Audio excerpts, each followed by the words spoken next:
So establishment swamp Republicans are calling their fellow colleagues terrorists because, as we all know, Republicans are the party of decorum. Folks, this is The Brink.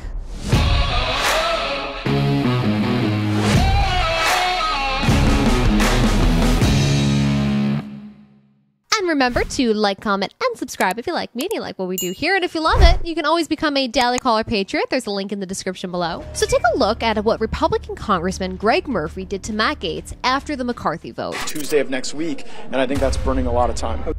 Establishment Republicans are so upset that their slim majorities threaten that they're taking their anger out on Matt Gaetz. And I have seen in the past, 48 hours, countless Republicans saying some type of variation that Matt Gaetz and those, Republican defectors should be expelled, right? They should lose their committee assignments, or, a personal favorite of mine, is that apparently they're terrorists. Yes, Matt Gaetz and those other Republicans are terrorists. Oh, what happened? Is Matt Gaetz a scary terrorist because he jeopardized your seat? I have an idea. Have better policies.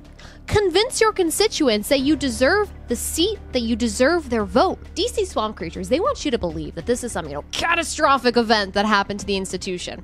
No, it's actually how things should work, right? Matt Gaetz, he votes on behalf of his constituents, not the entire, Republican Party as a whole. But we know why they're upset. Ann Coulter tweeted that Matt Gaetz makes great points, but that other Republicans aren't safe during next year's election, so he should just stop. I say it again, run better races. It is always just about winning the next election cycle for them. When?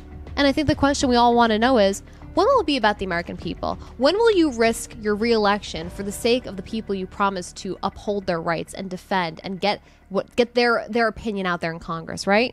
In fact, Minority Leader, and I want to emphasize minority, Mitch McConnell, said that the House needs to get rid of the motion to vacate. Take a listen. I have no advice to give to House Republicans except one. I hope whoever the next speaker is gets rid of the motion to vacate. I think it makes the speaker's job impossible. Yeah, there's a reason he's the minority leader. Establishment politicians do not want Americans to screw up their cushy little game, right? Where everybody just does stuff for political benefit. Look, Matt Gaetz, he risked a primary run with his decision. And look, there will be a rhino out there that will challenge him. And let them. And if voters still pick Matt Gaetz once again and they re-elect him when the time comes, it just proves that Republicans are so out of touch with voters who are sick and tired of preserving the status quo at their own expense, at their tax dollar expense. So look, let the Republican Party implode. They are just as bad as Democrats sometimes. And let's jump over to America's favorite first son, Hunter Biden. So in a bizarre and perhaps beautiful twist of fate, Hunter's lawyers are expected to defend Hunter by arguing that the charge relating to being a user of illegal drugs while in possession of a firearm is a violation of the Second Amendment. And again, just in simpler terms, Hunter's lawyers are arguing that Hunter's Second Amendment rights have been violated. Now, they're basing it off the Supreme Court's landmark decision in Bruin, which, coincidentally enough, Hunter's dad actually tore to shreds. And Hunter may have a pretty damn good shot at winning this argument. So, an Oklahoma man, he was arrested after police found a loaded revolver in his car while he was in possession of marijuana. And a district judge ruled that the government cannot strip someone of their fundamental right to possess a firearm just because, in this case, he had marijuana. Now, the judge explained that based on Bruin, which says, gun control laws, they have to be rooted in historical precedent. There's no historical basis for these types of laws. And it's just such sweet irony. And look, I'm all for it. Anything to further protect someone's Second Amendment right, if it holds itself up in court, have at it, Hunter.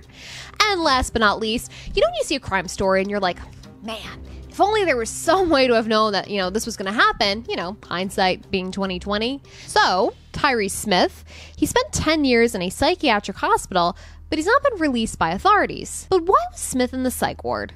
Well, he allegedly murdered a homeless man, but wait, and then ate his brains and his eyeballs with chopsticks. Now, he was found not guilty on grounds of insanity, as if any sane person would do that. But he was sentenced to 60 years in a psychiatric hospital. But why serve the full term when you can just do 1/6 of it and get out and then promise authorities that if you ever have any, cravings for human flesh, well, you'll just be sure to let them know. And that said, I don't really have much to say other than what the hell is wrong with the system? So folks, if you live in Connecticut or you live in the tri-state area, consider yourself put on notice of Tyree Smith, a man who perhaps can have an axe and chopsticks. Folks, more on The Brink tomorrow.